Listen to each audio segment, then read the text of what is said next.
Following the disappointment of the Disney Star Wars franchise, I began to explore other science fiction series to fill the void. Eventually, I watched Dune Part 1, directed by Denis Villeneuve based upon Frank Herbert's first book in the series. I was captivated by the world that Villeneuve was able to bring to life, so much so that I ended up reading the first book to see where the rest of the story was heading in Part 2. After reading Herbert's first book, I quickly picked up the second and became enthralled with the rest of the series. Not only do I love Dune for its weird science fiction and its family drama, but also for its commentary on religion and politics, along with a warning that deeply resonates with what's going on in our culture today. If you're unfamiliar with the plot behind the first Dune book and its subsequent films, here's a brief summary. Dune follows a young man named Paul Atreides, heir to the House of Atreides, one of the many major houses that holds immense power in the universe. After being ordered to take control over spice harvesting on the planet of Arrakis, Paul's family is betrayed and slaughtered, leaving only him and his mother to survive the barren desert wasteland.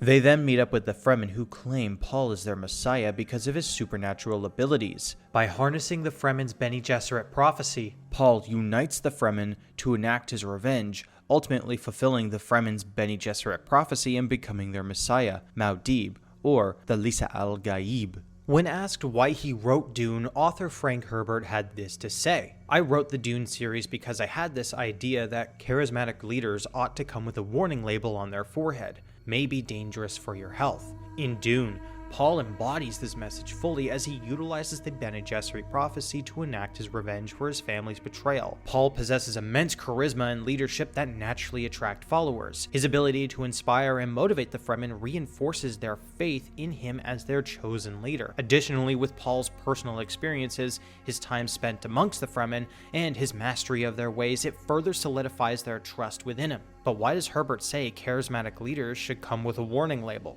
One world leader that Herbert believed was bad for our health was President JFK, as he believed Kennedy was so charismatic that he went unquestioned by his followers. As Herbert put it, one of the most dangerous presidents we had in this century was John Kennedy, because people said, "Yes, Mr. Charismatic Leader, what do we do next?" And we wound up in Vietnam. Whether this comment is true or not, Herbert's point still stands. He also goes on to say that somebody like President Nixon was good for our health because it made America question its own government. This is the message behind the story of Dune and why we should question our leaders and governments, because if we don't, we could end up in serious trouble. I can think of many other world leaders that hold or have held immense charisma and power that went unquestioned, who ended up causing a lot of harm to their country and to the rest of the world. The reason why Herbert suggested that charismatic leaders should be questioned and even come with a warning label is because of the blind devotion that people have for them. This doesn't apply strictly to politics either, as there are charismatic influencers all over the place who have devoted followers who won't question them at all. When leaders aren't questioned, it opens up the possibilities for them to manipulate their followers into doing things that may be bad for their health, along with believing in things that directly go against their morals. As Herbert put it, belief can be manipulated. Only knowledge is dangerous. In Dune, the Fremen have long awaited the arrival of their prophesized messiah, the Lisa al-Gaib, who is foretold to lead him to freedom and prosperity. When Paul emerges as the one who fulfills many of these prophecies, including surviving the harsh conditions of Arrakis and displaying remarkable abilities, the Fremen quickly accept him as their leader without question. Their belief in the prophecy blinds them to any doubts that they may have about Paul's legitimacy. Stilgar embodies this persona the most, particularly in the movie, as whenever Paul accomplishes something noteworthy, he asserts, just as the prophecy foretold. I think it would be too easy to draw comparisons between the Fremen's religious devotion to something like Christianity or Judaism, or any other religion that is known today. So I'll make a different comparison. Many people today blindly follow their political ideologies without question, much like the Fremen with their prophecy. As Paul becomes familiar with their culture, gains their trust, and ultimately fulfills their prophecy, the Fremen become blinded by their beliefs.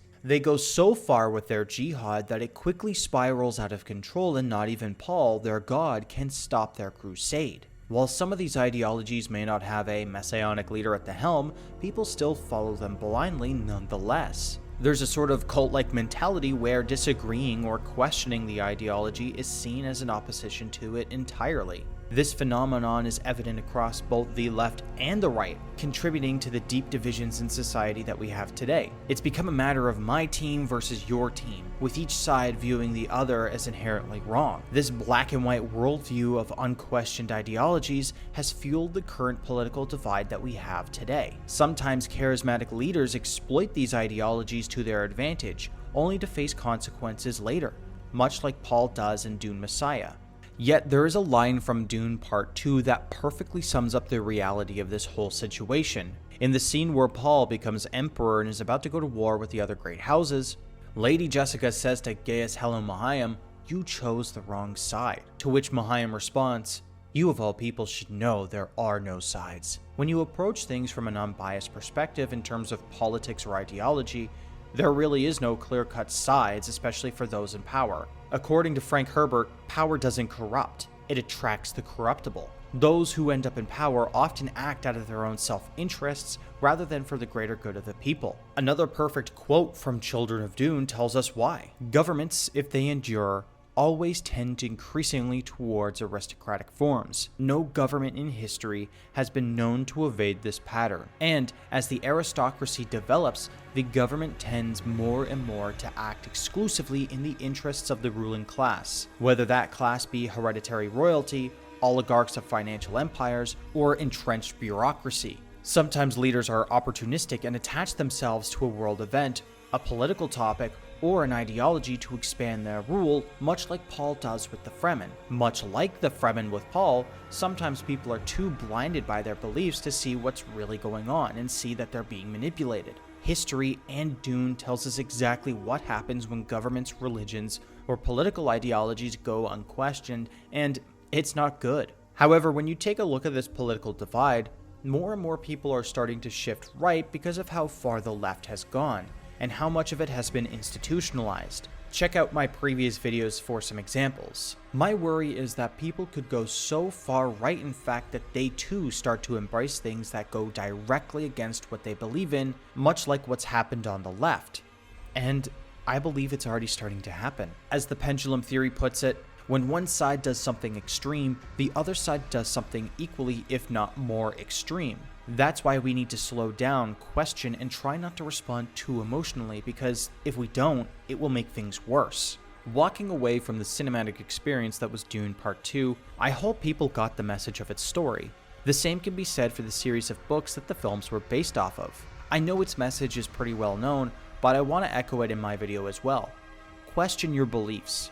Question the beliefs of others. Hell, question me. Think for yourself, and to quote the great Frank Herbert once more, "When religion and politics travel in the same cart, the riders believe nothing can stand in their way. Their movements become headlong, faster and faster and faster. They put aside all thoughts of obstacles and forget the precipice does not show itself to the man in a blind rush until it's too late."